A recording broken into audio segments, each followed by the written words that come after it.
Welcome to the deep dive. Let's actually take a second right out of the gate here. Yeah, just a quick pause before we jump in. Right. I want you to think about exactly where you are right now as you are listening to this. Just mentally and physically. Exactly. Maybe you are sitting in gridlock traffic right now, staring at the bumper in front of you and feeling a little stuck in a daily routine that just feels like it's running on complete autopilot. Or maybe you're prepping for a massive high-stakes meeting. Oh, yeah. Your cortisol levels are currently through the roof. Right. Or maybe you are just insanely curious. You know you're a lifelong learner trying to figure out how to navigate and optimize your existence on this planet without getting totally crushed by the sheer weight of information overload and societal expectations. Which is a very real weight. It is. It really is. So if any of that sounds like the headspace you are in today, you are in exactly the right place. Absolutely. Because today our mission is to explore some truly groundbreaking frameworks. We are pulling this from the work of Stanford professors Bill Burnett and Dave Evans. Yes. They're incredible material. Right. From their highly influential work, Designing Your Life, How to Build a Well-Lived, Joyful Life. And our goal here isn't just to give you a summary of the book, it's to give you a completely new cognitive toolkit. A shortcut, really. Yes, a shortcut to being profoundly well-informed about the architecture of your own future. That is precisely the mission. Yep. And the core premise we're going to be unpacking today is, well, it's both elegantly simple and deeply revolutionary when you actually apply it. It really flips everything on its head. It does. We're going to take the principles of design thinking, which is the exact same creative, heuristic, iterative process that top-tier engineers and designers use to invent things. Like the smartphone in your pocket. Exactly. Or the perfectly ergonomic chair you might be sitting in right now. Yeah. We're going to apply those exact same methodologies to the most complex, ambiguous, and wicked problem of all, your life and your career. Because it is a wicked problem. It is. We're going to look at how to systematically engineer a joyful, coherent existence, moving completely away from the idea that a good life is something you just stumble into if you're lucky. Okay, let's unpack this. Because to truly understand design thinking, we first have to tear down the faulty foundations most of us are building on. We really do. We operate on these massive, invisible assumptions. Right. Assumptions about how careers and happiness are supposed to work. There are 3 highly relatable scenarios from the source material that perfectly illustrate these traps. They serve as an incredible mirror for people. They really do. And I want you listening right now to ask yourself which of these 3 people sounds the most like you. Or maybe someone you know. Keep that active reflection going. First, we have Ellen. Ellen is a geologist. Well, technically, she majored in geology. Why? Because as a kid, she really, really liked rocks. She liked sorting them, categorizing them, looking at their striations and colors. Which is a great hobby for a kid. It is. So she goes to a prestigious university, and the time comes to declare a major. And she thinks, hey, I like rocks. I'll do geology. Naturally. Her parents are thrilled. It's a hard science. It sounds reputable. But then she graduates, moves back to her hometown, and starts dog walking and babysitting. Which always confuses the parents. Utterly confused. But Ellen realized something terrible during her senior year. She actually hated geology as a daily profession. The day-to-day reality of it. Exactly. She hated the tedious mapping. She hated the isolated field work. And she has zero desire to work for an oil or natural resource company. So she is holding this highly specialized, very expensive degree, and she's walking dogs. What's fascinating here is how deeply ingrained that specific myth is in our educational and cultural systems. It's everywhere. It is. It's the dysfunctional belief that your degree determines your career and that you must know your permanent trajectory at age 18. Which is an insane amount of pressure. We force teenagers to make a highly leveraged decision that supposedly dictates the next 40 years of their lives based on minimal life experience. Right. And when that decision doesn't align with their adult reality, they experience a profound sense of failure. But Ellen hasn't failed. No. The cultural expectation has failed her. The statistical reality is incredibly liberating here. Roughly 75% of college graduates in the United States do not end up working in a career related to their major. Wait, 75%. Let me repeat that because it really shatters the illusion. 3/4 of the workforce are doing something entirely different from what they studied. That is massive. Yet the sunk cost fallacy keeps people like Ellen feeling paralyzed, thinking they must utilize their degree or else their education was a total waste. That sunk cost fallacy is so dangerous. It's this mental trap where you think, well, I spent 4 years and $100,000 learning about rocks. I guess I just have to be miserable looking at rocks forever. But realizing you are in the 75% majority is a massive reframe. Which brings us to the flip side of that coin. What if you do follow the exact path of your degree, and you actually achieve everything you set out to do? This is the second scenario. Meet Janine the lawyer. Janine is the absolute unimpeachable picture of success. She went to a top-tier college, aced her LSATs, went to a top law school, and jumped right onto the fast track at a highly recognizable, ruthless Silicon Valley law firm. She checked every single box. Every box, everything she planned, she achieved. Her willpower and intellect got her the exact life she thought she wanted. But she has a secret. A painful one. Some nights, she drives her luxury car home, sits out on her beautiful, expensive deck overlooking the valley, and just cries. Yeah. She has everything society told her to want, but she is profoundly unhappy and lives with a permanent knot of anxiety in her stomach every single day. Janine's situation brings up a crucial psychological barrier. The dysfunctional beliefs Janine is suffering from is the deeply conditioned idea that success equals happiness. The arrival fallacy. Precisely. It is the arrival fallacy. It's the belief that if you just grab the brass rings, hit the income bracket, and get the prestigious title, the universe will magically reward you with internal fulfillment. Like a vending machine for happiness. Right. You put in the hard work and out pops joy. But true happiness comes from designing a life that actually works for you, not a life that just looks good on paper or impresses your parents' friends. Which is what Janine did. Janine's story is incredibly common in high-achieving circles. Research indicates that a staggering 2/3 of workers in America are unhappy with their jobs. 2/3? And roughly 15% actively hate them. Janine is trapped in a narrative of success that she didn't actually author for herself. She just executed it. She followed a pre-written societal script, executed it flawlessly, and this script simply didn't deliver the emotional payoff she was promised. I think Janine's story is almost more terrifying than Ellen's. Ellen is lost, but Janine is imprisoned by her own success. It's a gilded cage. It's so hard to walk away from prestige because everyone around you thinks you're crazy. They're like, why are you crying on your deck? You're a partner at a law firm. Exactly. The external validation doesn't match the internal reality. And that leads us to our third scenario, which deals with the passage of time. Meet Donald the retiree. Donald's story is very poignant. Donald has been at the exact same company for over 30 years. He's been the bedrock of reliability. His home is almost paid off. His kids are out of college.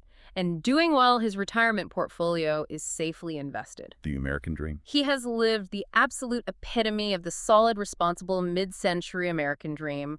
Lather, rinse, repeat. But for nearly a decade, Donald has been haunted by a question. The late-night question. It wakes him up at 2 in the morning. He stares at the tired guy in the bathroom mirror and asks, why the hell am I doing this? Is this all there is? And there's no answer. The guy in the mirror never has an answer.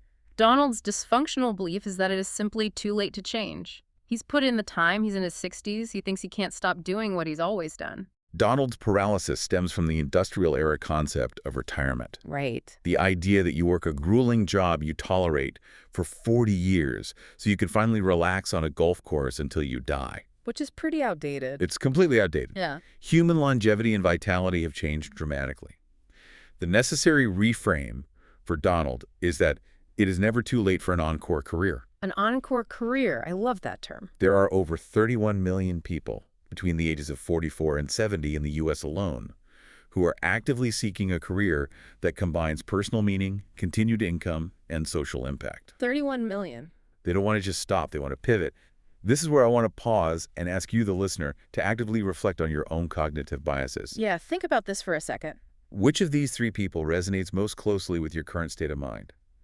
Are you, Ellen, feeling like a past choice made by a younger version of yourself has trapped your current reality? Or Janine. Right? Are you, Janine, doing everything right, hitting all the KPIs of life, but feeling utterly hollow inside?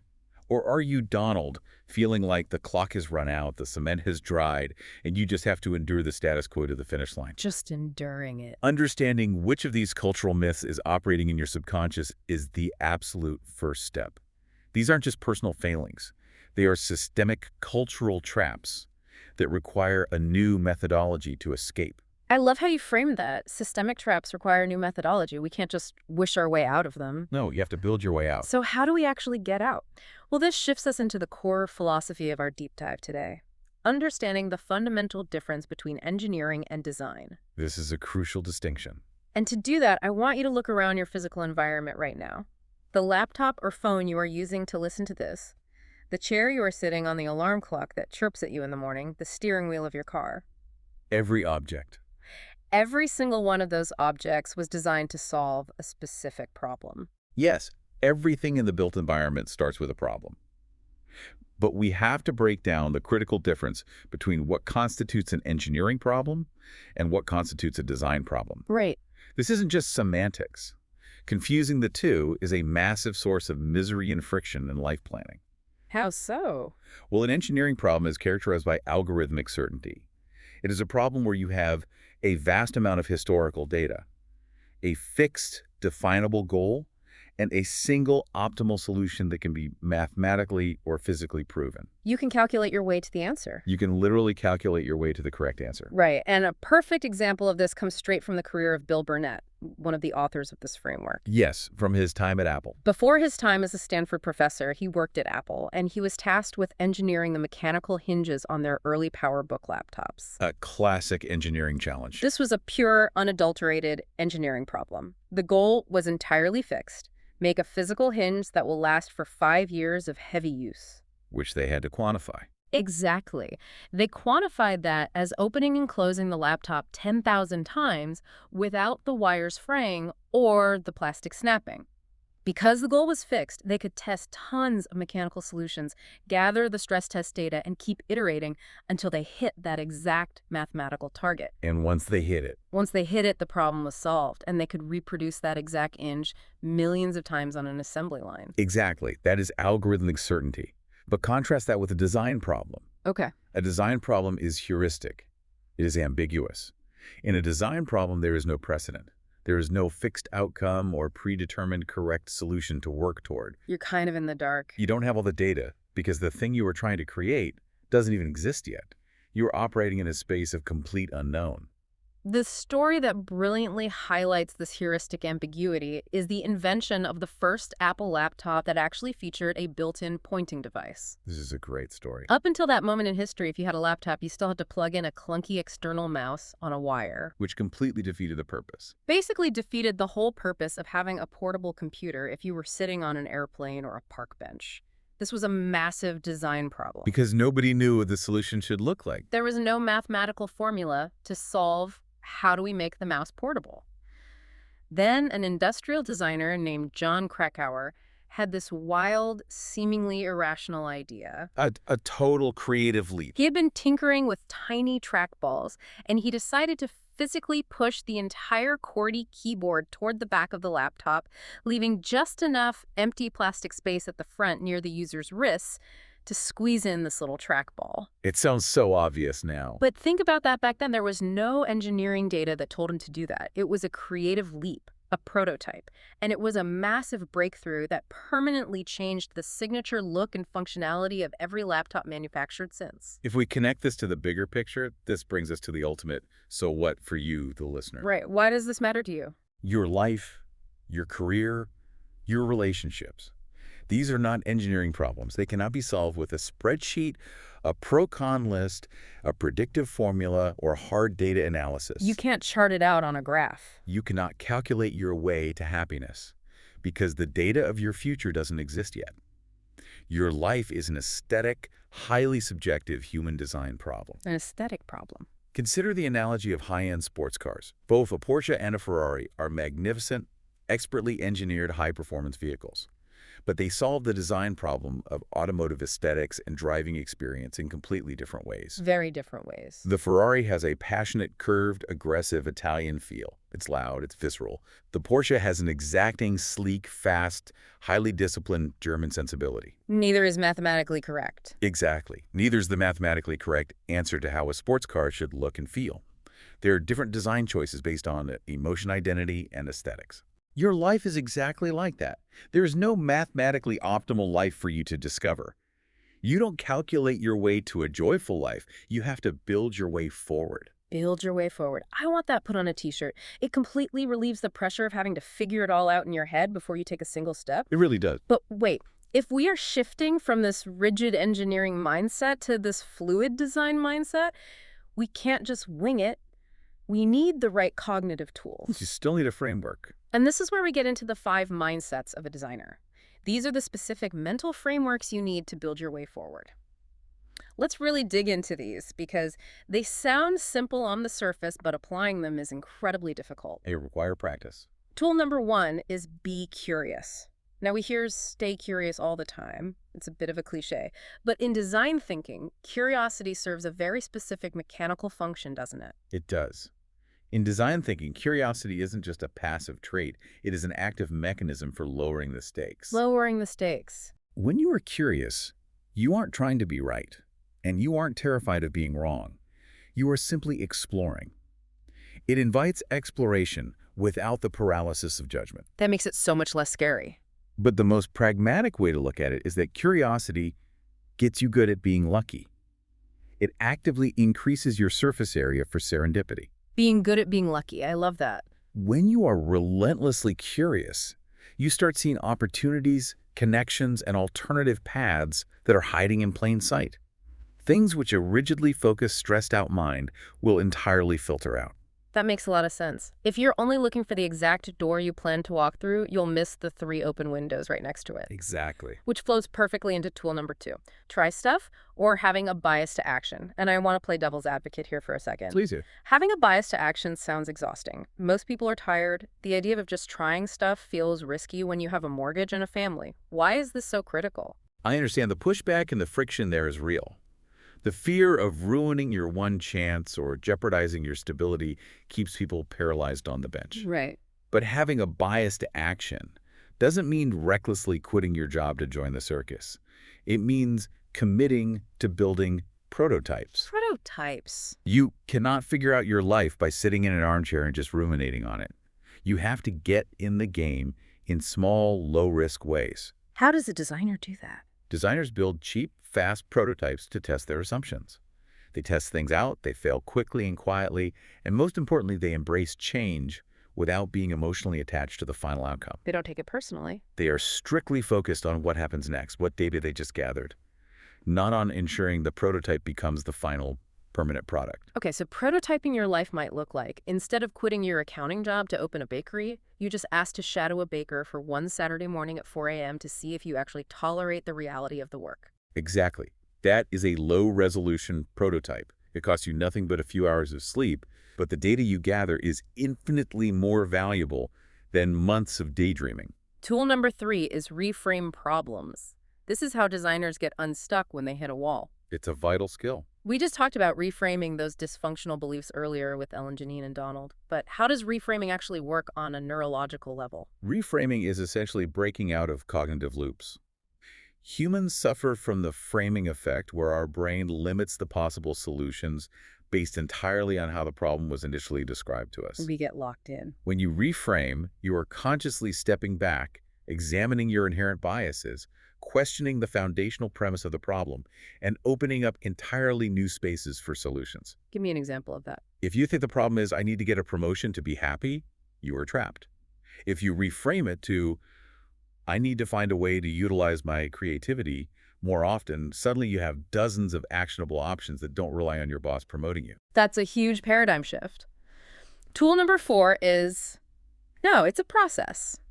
And this is where the ego takes a beating. Oh, absolutely. Because life gets incredibly messy. You will take 2 steps back for every step forward. You will build prototypes that fail miserably, and you will have to throw them in the trash. Which is painful. But the history of innovation is basically a history of brilliant mistakes, isn't it? It absolutely is. Yeah. The history of human advancement is built on the graveyard of initial assumptions. There are countless world-changing products that were actually the result of catastrophic mistakes during a process. Like what? The Slinky was a naval engineering spring that fell off a shelf. No way. Teflon was a failed attempt to create a new refrigerant. Superglue was a rejected clear plastic for gun sights during World War II. Superglue was for gun sights. Yes. Play-Doh was originally designed to clean coal soot-off wallpaper. None of these wildly successful products would exist if the inventors hadn't screwed up. That is amazing. And more importantly, if they hadn't been willing to let go of their original, rigid idea of what the outcome was supposed to be. Yeah. You have to let go of the ego of the end goal and surrender to the process. Surrender to the process. Okay, the fifth and final mindset is perhaps the most crucial, and it pushes back against a major societal myth. It's ask for help, which in design thinking is called radical collaboration. Radical collaborate. I want to push on this because American culture in particular idolizes the lone genius. We love the romanticized myth of the solitary artist painting a masterpiece on a windswept coast, or the brilliant coder locking themselves in a basement for a month and emerging with a billion-dollar app. We do love that myth, but it is entirely a myth, especially in the modern era. Yeah. A designer cannot create something as complex as an iPhone alone on a beach. No. It requires a massive interwoven team of material scientists, software engineers, supply chain experts, and graphic designers. Life design is exactly the same. It's fundamentally a team sport. A team sport. Radical collaboration is the understanding that the best ideas emerge from the collision of diverse perspectives. At the Stanford D School, the Hasso-Plattner Institute of Design, they intentionally force this. How do they force it? They create programs where graduate students from the business school, the law school, the engineering department, and the medical school all have to collaborate on a single project. And the results of those collisions are incredible. That exact cross-pollination generated real-world innovative organizations like DREV, which designs medical devices for people living on less than $4 a day. Incredible impact. And Embrace, which created a low-cost infant incubator that has saved hundreds of thousands of premature babies in developing nations. Those didn't come from a lone genius. They came from radical collaboration. Exactly. The takeaway is that you are not alone in designing your life. Your network, your mentors, your peers, they're your co-designers. You just need to drop the ego and know how to ask for help. It's essential. Okay, here's where it gets really interesting and a little controversial. When we talk about designing your life, choosing a career, finding happiness, there is one specific piece of advice that is shoved down our throats constantly. We all know it. We hear it in every valedictorian graduation speech. We read it in every generic self-help book. It's plastered on inspirational posters in corporate break rooms. The advice is find your passion. Yes. It sounds beautiful, but according to this design framework, find your passion is fundamentally terrible advice. I have to admit, when I first heard that, I bristled. We've grown up idolizing people like Steve Jobs, who famously said, "You've got to find what you love." Are we really saying that is complete garbage, or is there a nuance we are missing here? It's not that having a passion is garbage. It's that the directive to find it as a prerequisite for action is incredibly destructive. Why is it destructive? It is terrible advice because it operates on a flawed premise. It assumes you already have one singular dormant passion living inside you, just waiting to be discovered like a buried treasure. Like a scavenger hunt. It implies a scavenger hunt. The reality is far more complex. Research by William Damon, the director of the Stanford Center on Adolescence, provides sobering data on this. What did he find? His longitudinal studies found that only 1 in 5 young people, about 20%, have a clear, definitive vision of their life's path and what they want to do. Only 20%. That means 80% of people, the vast, overwhelming majority, do not actually know what their passion is. So when a well-meaning high school guidance counselor or a life coach sits across from someone and asks, well, what are you passionate about? And the person honestly answers, I don't know, I kind of like a lot of things. That person is instantly made to feel like they are defective. Like they are broken. Like they are missing some essential human component. But the data says they aren't broken at all. They're completely normal. Precisely.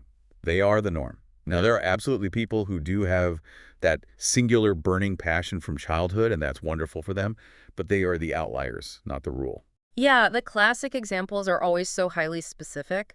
Like Charles Darwin, who literally spent 39 years of his life obsessively studying earthworms. 39 years. Or someone who is just deeply, inexplicably passionate about the mating habits of Cambrian mollusks. And we salute those people. Society needs people who care that deeply about earthworms. We do. But for the rest of us, it's just not how our neurobiology or our psychology works. Most people are polymathic in their interests. They like music and coding and cooking and hiking. And the synthesis of this core lesson is incredibly freeing if you really internalize it. Passion is the result of a good life design, not the cause. The result, not the cause. Let me say that again because it completely inverts everything we are taught. Passion is the result, not the cause. It is a lagging indicator of engagement. The lagging indicator. You don't find your passion and then build a life around it. You try things, you prototype, you engage with the world, you gain mastery and competence in a specific skill. You discover what resonates with your values, and then over time, the passion follows. It's a byproduct. Passion is forged through effort and mastery. It is not discovered under a rock. That completely blows up the pressure. You don't need a passion to start. You just need curiosity. That's right. Okay, so if we aren't chasing this mythical singular passion, where exactly do we start? Well, there is a literal sign hanging over the entrance to the Stanford Design Studio that perfectly answers this. It's a great sign. It's a simple, bright red sign that says, "You are here," like the dot on a mall directory. You have to start exactly where you are. Not where you wish you were. Right? Not where your parents think you should be. Not where you would have been if you hadn't made that mistake 5 years ago. You have to radically accept your current coordinates. Which is hard to do. And to illustrate the catastrophic results of ignoring that sign, we have to talk about the hilarious and deeply painful story of Dave's biology disaster. Yes. Dave Evans, one of the authors, generously uses his own collegiate misery as a perfect case study for working on the wrong problem, because you refuse to accept where you actually are. It's a brilliant story. So Dave starts his freshman year at Stanford University, and he is absolutely convinced, down to his bones, that it is his cosmic destiny to be a field research marine biologist. His cosmic destiny. Why? Was it based on a deep understanding of the scientific method? No. It was based on two highly subjective childhood experiences. First, his absolute hero growing up was Jacques Cousteau. Everyone loved Jacques Cousteau. Dave watched all the documentaries. He actively fantasized about inheriting Cousteau's legendary research boat, the Calypso.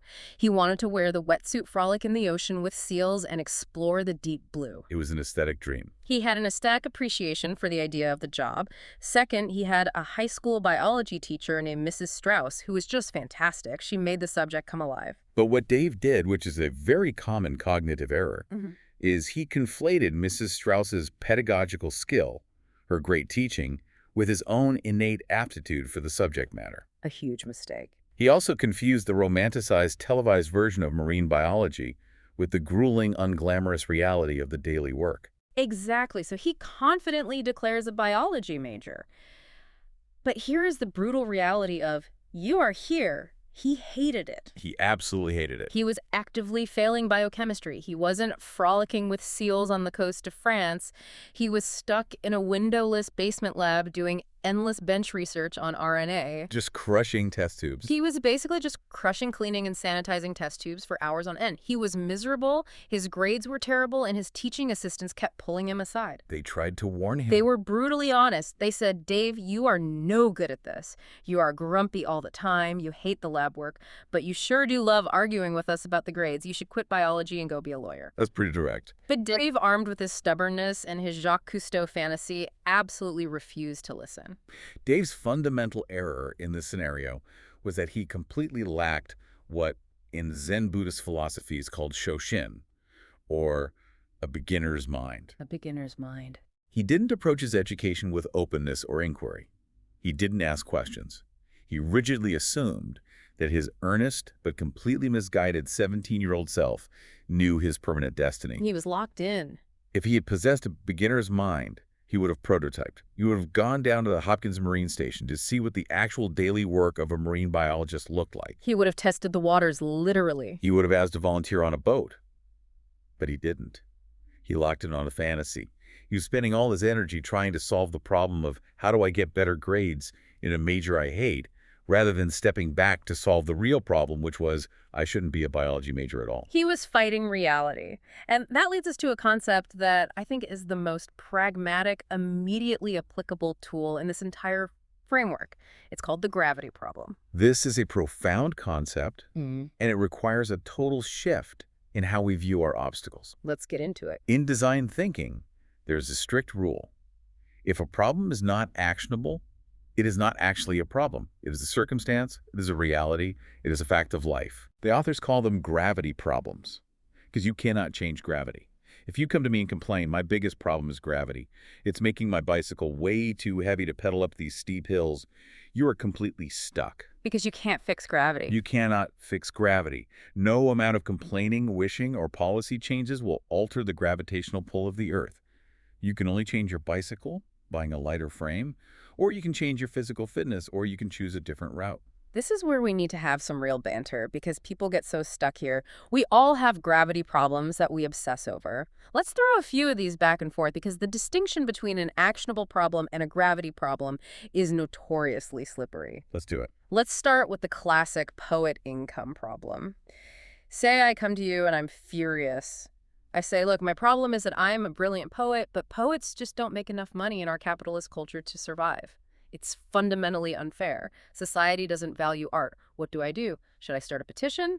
Apply for more obscure grants? Neither. What you are describing is a textbook gravity problem. You as an individual cannot single-handedly change the macroeconomic market valuation for poetry in the 21st century. It's too big. If you spend your limited life energy fighting that massive socioeconomic reality, you will lose and you will become bitter. The actionable problem isn't how do I make society pay me for poetry. The actionable problem is how do I fund my life while still having the time and energy to write my poetry. So the solution might be taking a quiet, low-stress day job that pays the bills, radically accepting that the day job is just a funding mechanism for the art. Exactly. Okay, what about the 5-year unemployed problem? Someone says, I've been out of work for 5 years to raise kids, now I'm trying to get back in. But algorithmic resume screeners and corporate hiring managers have a terrible systemic bias against the long-term unemployed. It's ageism, it's unfair, and it's making it impossible to get a job. How do they fix that bias? They don't. That bias is gravity.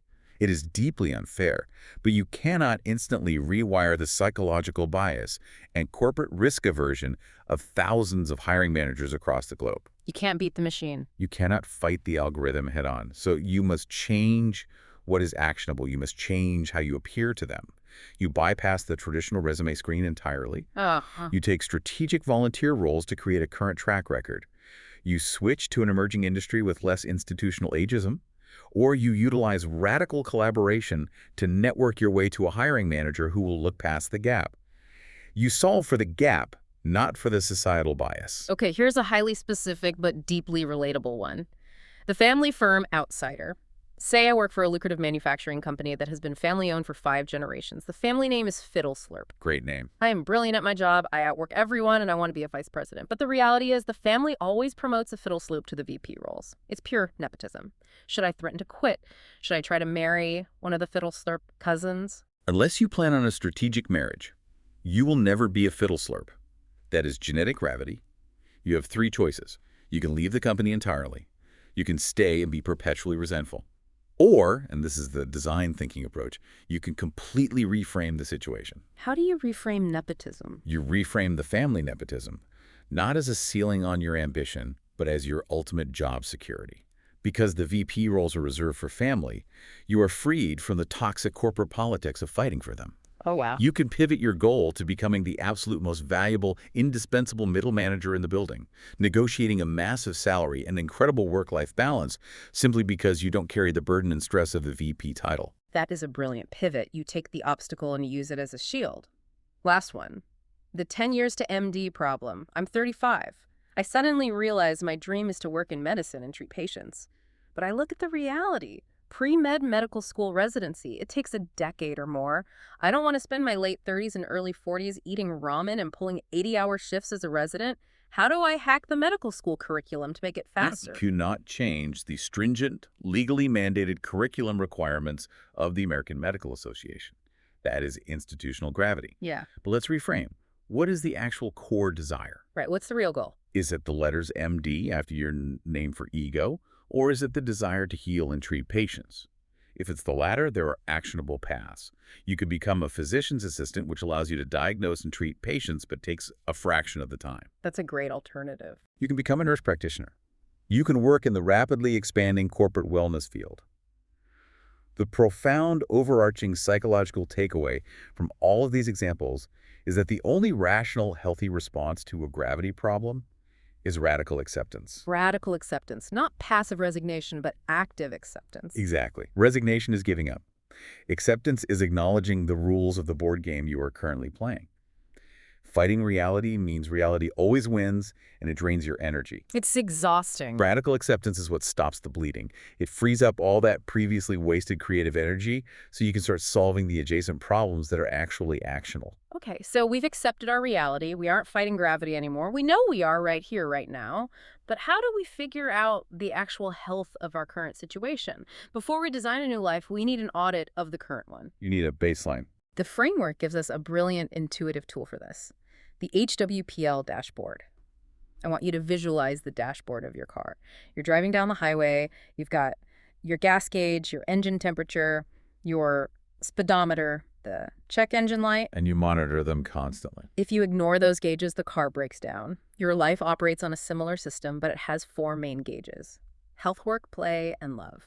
Let's clearly define what those 4 gauges encompass, because they are broader than they sound. Health isn't just a physical checkup or your cholesterol levels. It encompasses the complete triad of mind, body, and spirit. Okay. Are you emotionally regulated? Are you intellectually stimulated? Work is defined as your active participation in the great human adventure. Crucially, this includes both paid employment and unpaid labor. That's a huge distinction. It is. Raising children, managing a household, volunteering at a food bank, that is all work. Play is any activity done purely for the intrinsic joy of doing it. It cannot be for a competitive advantage, and it cannot be tied to an achievement or a side hustle. So training for a marathon might not be play if you're obsessed with your time. Exactly. And finally, love is the multidimensional flow of affection, both giving and receiving, within your community, your family, your friendships, and your romantic partnerships. It's important to note that this isn't about achieving perfect balance. Balance is a myth. You can't have all 4 gauges at 100% all the time. But the dashboard helps you spot critical failures. It's a diagnostic tool. The text gives us some great case studies of people looking at their dashboards. Take Fred, the classic Silicon Valley entrepreneur. He is running a highly stressful startup. He does his HWPL audit and looks at his dashboard. What does he find? He sees his love gauge is actually full because despite the stress, he rigorously prioritizes his wife and family on weekends. His work gauge is completely maxed out, pegging the needle. But his health and play gauges are sitting entirely on empty. That's a recipe for burnout. Now, Fred is a pragmatist. He realizes that as a high-performance founder, he literally cannot afford to physically burn out. His company would tank. So he doesn't quit his job.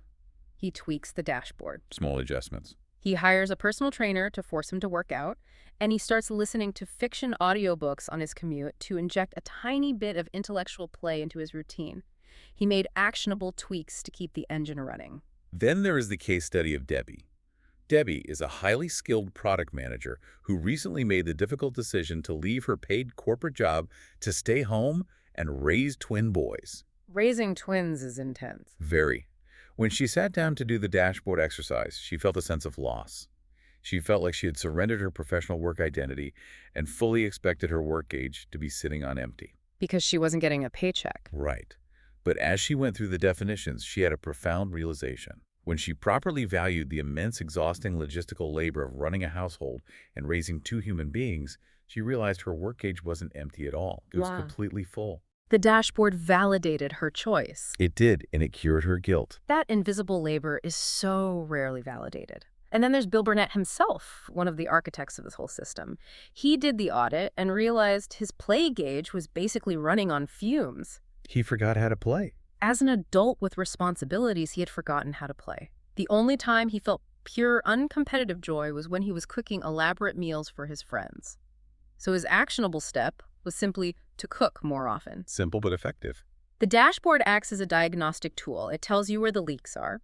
But once you know where your gauges are and your engine is healthy, you need a direction to drive the car. You need a true north. You need a compass. The authors pose this existential problem with a great nod to Monty Python and the Holy Grail. The bridgekeeper asks, "What is your name? What is your quest? What is the airspeed velocity of an unladen swallow?" It's a brilliant juxtaposition. We could all easily answer our name. And thanks to Google, a quick search tells us a European swallow flies at roughly 24 miles per hour. We have the data for the trivia. But the quest. But what is your quest? That is the profound heuristic problem. Exactly. To figure out your quest, to build your internal compass so you aren't just driving around aimlessly, you need to forge 2 vital components: a work view and a life view. Let's break those down. Your workview is your personal philosophy of labor. It answers fundamental probing questions. Why do you work? What makes good work good? What is the purpose of work in a healthy society? Big questions. Is it just about accumulating capital, or is it about service creation or legacy? Your life view, on the other hand, answers the massive philosophical foundational questions. Why are we here? What gives human life meaning? Getting deep. What is the relationship between the individual, the community, and perhaps a higher power or the natural world? What do you fundamentally value? I want to share this amazing anecdote from the framework about a man named Parker Palmer, who is a renowned educational reformer and author. Parker was incredibly successful on paper. Early in his career, he was on the absolute fast track to becoming a prestigious university president. Doing everything right. He was doing everything right, but internally he realized he was deeply miserable and exhausted. Why? Because when he examined his compass, he realized he was using someone else's. He had borrowed a compass. He had patterned his entire trajectory on emulating his great heroes, Martin Luther King Jr. and Mahatma Gandhi.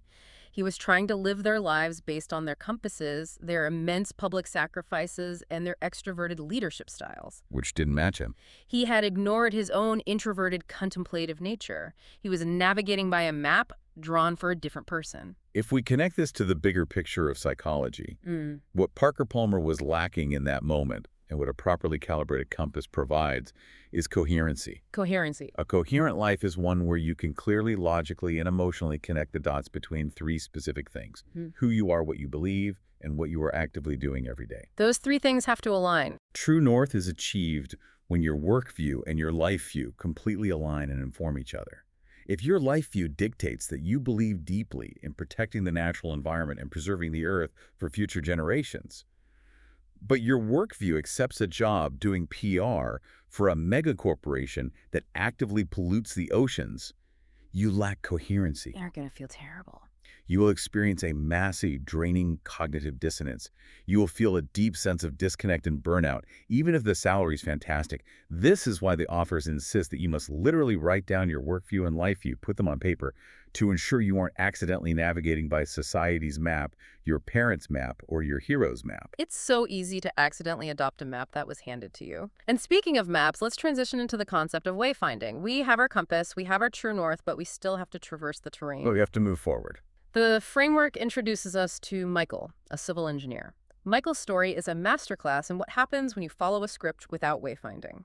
Michael basically let his well-meaning mother plan the first quarter of his life. Which is very common. She picked his university, and she heavily influenced his choice to major in civil engineering because it was safe and stable. He graduated, and then he let momentum take over. He followed his wife Skylar to Amsterdam for her career. Then he followed her back to California. Just drifting. He took a perfectly respectable, well-paying civil engineering job, and one day he woke up and realized he was utterly, painfully miserable. He had never once articulated a work view or a life view. He had no compass. He was lost. When he confessed this misery, his father-in-law unhelpfully chimed in and suggested, hey, you're really good at math, you should quit and be a stockbroker. Oh, no. Michael was literally ready to upend his entire life, abandon his degree, and pivot to Wall Street without having any idea why, just to escape the pain of his current reality. Michael's crisis was acute because he didn't understand the methodology of wayfinding. Wayfinding is the ancient art of figuring out where you are going when you don't actually know your final destination. How's that work? It is how early Polynesian navigators crossed the Pacific without instruments. In the context of American history, think of the explorers Lewis and Clark. When President Thomas Jefferson commissioned them to find a water route to the Pacific Ocean, they did not have a topographical map of the American West. The map didn't exist yet. The map did not exist. Nope. You cannot treat your life's goal like a modern GPS where you type in happiness and get turn-by-turn algorithmic directions. Life doesn't work that way. Lewis and Clark had a general direction west, and they had tools. And crucially, they drew 140 maps as they went. They mapped the territory by moving through it. You don't need a comprehensive map for your life. You just need a direction, a compass, and the ability to read the immediate clues in your environment. I love the idea of drawing the map as you go. It makes every step valuable, even the missteps, because they just add detail to the map. And the framework gives us the two absolute best, most reliable clues to look for while we are wayfinding: engagement and energy. These are the best metrics. To track engagement, the authors have their Stanford students keep what they call a good time journal. It sounds almost childishly simple, but it is incredibly revealing. The goal is simply to catch yourself in the act of having a good time. Just observing yourself. For 2 weeks, you write down exactly what you are doing when you feel bored or restless, and you write down exactly what you are doing when you feel intensely focused, excited, and engaged. The Good Time Journal is a data collection tool for identifying states of flow. Flow is a psychological concept pioneered by the brilliant neuroscientist and psychologist Mihaly Csikszentmihalyi. What is flow exactly? Flow is the pinnacle of engagement. It is an ecstatic state of absolute clarity and focus, where the challenge of an activity perfectly matches your current skill level. It is the sweet spot between anxiety, where the task is too hard, and boredom, where the task is too easy. You're just dialed in. When you are in a state of flow, your prefrontal cortex actually downregulates. People in flow report that time literally seems to stand still or hours disappear in what feels like minutes. The ego vanishes. You are completely absorbed in the present action.